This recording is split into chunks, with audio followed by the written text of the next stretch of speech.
Coming up this episode, we are looking at mapping out the deck hardware with a mock-up to make sure all gear is within easy reach of the crew. This looked pretty good indeed, and she can also reach the winch. This also looks pretty good. All coming up on Sailing into Freedom!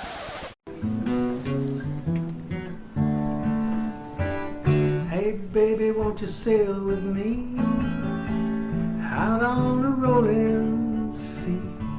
We'll find some place to go, maybe down to Barbados.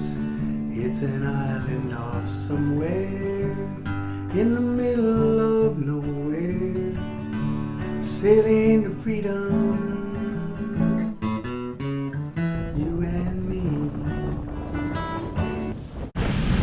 There's a guy with a whole fridge on the back of a scooter and I want to get it on film. It's bloody hilarious. You see everything in Vietnam. Huge things on tiny scooters. Unbelievable.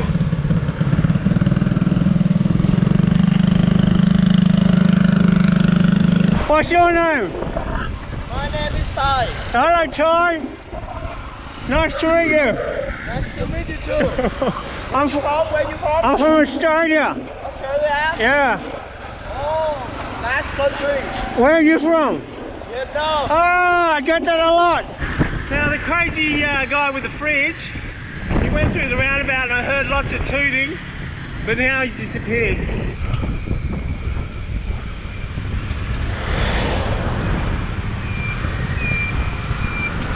Hello, my friend.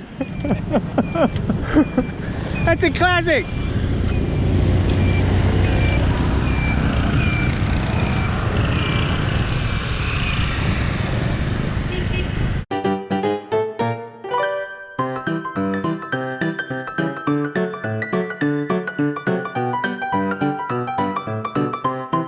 It is time to figure out the deck arrangement by physically mapping the draft onto the saloon top. This is the original deck arrangement. Yes, it is ordered and beautiful, but Sailing into Freedom isn't about beauty. The only beauty on Sailing into Freedom is the ones wearing the bikinis, the wreck or the bloody coral videos. Oh, sorry, I've made a mistake. I shouldn't be showing such pictures like this on my YouTube channel. That's better. Now, where was I? I'm wanting to minimise deck hardware, reduce complexity and minimise costs, which basically means bringing back all the halyards and sheets as expeditiously as possible. So we get our second draft here. We have cut out 2 deck organisers and reduced the severity of the angles, but as you will see later on, I can reduce these angles even more, but only when I physically set up the sheaves and strings to see how much room I have. Most of you should be familiar with this setup, but here is a quick review. We have a winch on the left with the clutches on the right. In the middle are spin-lock aft organisers that bend the sheets or rope to the winch. Basically, the general rule is that if the rope has to bend more than 15 degrees from the clutch to the winch, then there will be too much chafe on the line as it leaves the clutch, so it is best to have these aft organisers installed. In the image, we have the top clutch line going virtually straight to the winch, so we don't need the line deflected by an organiser here. But if we check out the bottom clutch, the line comes out at a large angle. If there is no aft organiser here, then the ropes will chafe. This is the mast base. It will eventually be sitting up on an octagonal structure, so I'm here just trying to duplicate the base's height and position. These are the sheaves. I can pivot them a little and my aim is to direct them straight back towards the winches, well, as closely as possible, and to the clutches to minimise on harsh angles on the deck organisers. Now here I am marking up the mast base for the sheaves to be bolted to. I will set up a mock deck gear arrangement using screws, cardboard cutouts and string to see how it all lines up and operates. These are pretend deck organisers with superglued screws representing the organiser's sheaves. Now it is time to set up the string and mark in where all the winches, clutches, deck organisers and aft organisers go. For example, everyone needs to be able to reach the clutches and the winches and not have to stretch too much. Now this looks okay, but surely here could put a bit more effort into it. I mean, come on. I better give her a talking to later. I mean, if they bend over and stretch like this girl over here, they're liable to pull a muscle, people, and then it's nothing but work, work, work for me. She will need a good long massage, which of course I will have to bloody well do. It never ends. I have the baby oil. Oh my lordy, now there's two of them that will want to have massages. Now where is my time of enjoyment and relaxation, good people? But no, you know me, carer and a sharer with the crew's health and well-being at the top of the list. So it's massages for all, and be damned my relaxation time and enjoyment. I know what you're thinking, people, and you'd be right. This plucky character is one top bloke. But we can't make it too easy for the girls because a stretch and a bend is also good exercise for our eyes. I mean, good calisthenics for the girls. Selfless, people, selfless.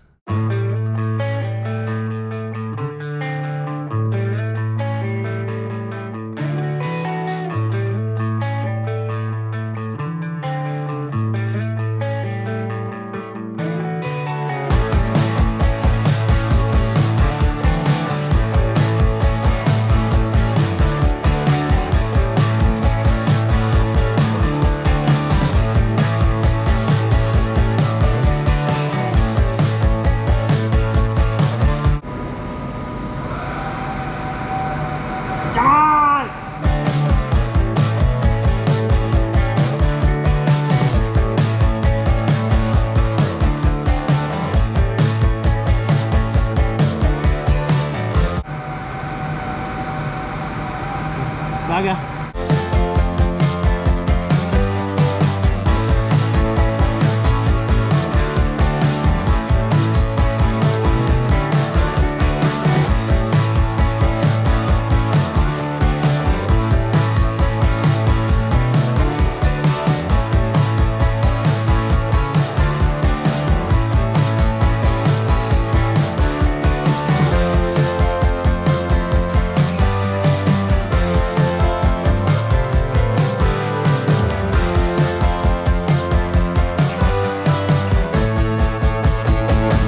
Like my deck plan, people. We're missing staysail, we're missing the Genoa, but that's pretty easy. They're going to be, oh, see this aluminium track? There you go, that's the track for the Genoa. Staysail's up front. We're going to have some fair leads that are coming up over. Just trying to minimise all the costs. I don't want to use the spin lock deck organisers because they're unbelievably expensive, so I'm just trying to radiate all of the clutches out using the Luma deck organizer. So it's a bit dodgy, but we've just got to try and save money somehow. And here is a modified draft. Of course it's going to be tweaked some more. With the sheaves on the original drawing, they all come out at a beautiful angle. Well, I'm trying to tilt them in to direct all the lines, all the sheets and halyards back as close to the clutches and winches as possible. So it still needs some tweaking. Now you're probably wondering, why am I putting so much effort into designing the deck gear or deck plan now? Why don't I just finish the boat and then put in the deck gear and that's it?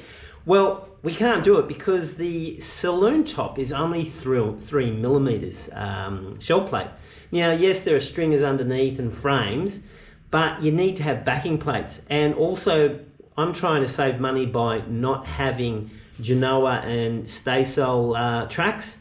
We're just going to weld some 10 or 15 or probably 12, 10 or 12 mil, you know, maybe 35 or 50 mil high strips and just have holes every 100. And so the lead block, I'll just put just an ordinary block with some Dyneema.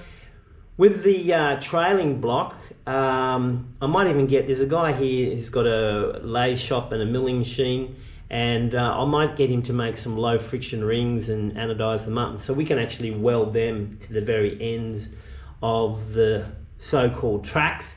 So that'll save quite a lot of money. What else was I thinking? Oh yeah, the backing plates. So I've got some neodymium strong magnets, 2 of them, and I'll get one guy down inside in the saloon with the pen with one magnet, and I'll be on the top, And so once I finalise the deck plan and I've drawn it all out, I'm going to trace that down on the inside of the cabin top with the magnets.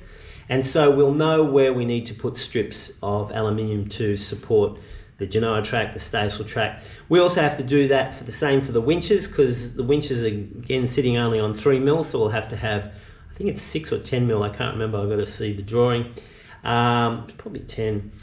And all of the clutches, they all need to be reinforced underneath. So that's why we've got to draw it out now. You might have noticed from the videos that there's 2 different clutches, well, the boxes that I mocked up, they're 2 different sizes. Well, the smaller box here are the DC2s from Lumar, and the larger boxes are the XXOs, 812s from Spinlock. The reason why I've got 2 different types is, I mean, ideally you should have the same clutches, but the holding power is the thing that's making me choose between them. Now, for example, I need the Spinlocks for the sheets on the Genoa and the main, and everything else I can get away with the DC2s. DC2s are made by Lumar. They're cheaper, they don't chew up ropes so much, but their holding power is less. The Spinlock XXOs 812s are much more expensive. They do tend to chew up ropes, but their holding power is greater, so I'll need that. Now, the problem with that is they've got different operation. The Lumars open from the front and tilt to the back, and the Spinlocks open from the back and tilt to the front. So no doubt this will annoy some crew, for example, Fedra. Oh, we got 2 different clutches. Oh, why did you do this, Plucky? Oh, it's so confusing. If you don't know what I'm talking about, you can go back and watch the Italian crew series. Very enjoyable. Yeah, so it might be frustrating. The girls might jump up and down in annoyance. Well, I bloody well hope so. Whoa! It's a threesome of massages. Change that. I know what you're thinking, people, and you be right. This Plucky gay is one top. Now why gonna... Oh, Jesus. Gee, I'd hate to be an actor all this friggin' bullshit.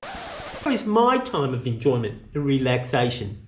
I hope you like these soliloquies I write at midnight, because I've got no more sense left in my damn brain. Gee, it's hard to do these soliloquies and keep a straight face, people. Nothing but quality.